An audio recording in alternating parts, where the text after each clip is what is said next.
Artistet Vahida Hasanaga Nimanbegu dhe Mersiha Mavriq sollën ekspozitën e tyre të parë me piktura në qytetin e Korçës. Artistet malazeze punojnë në stilin abstrakt, ndërsa kjo ekspozit erdhi si një dialog vizual midis dy personaliteteve krijuese, të cilat përmes gjuhës së artit ndajnë mendime, ndjenja dhe këndvështrime të ndryshme për botën moderne. Po që më ka pëlqyer dhe kam tentuar çdo herë që të vij me ekspozit. Këtu kam sjellë normal punimet, veprat e mia në frymë mediteranike të punuara në mënyrë moderne.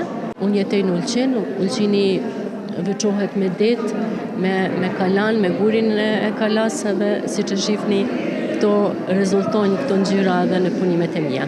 Vim nga Ulqini, nga një qytet bregdetar, dhe këto në këta punimet e mia, të cilat mund t'i shihni sot, frymëzohet, domethënë shihni detin, shihni si qytetet vjetër, nga që mi kemi edhe qytetin nëpërmi 2500 vjetër të kalas, domethënë, këto janë punime mediterane me ku ngjyra kaltër në bizotron.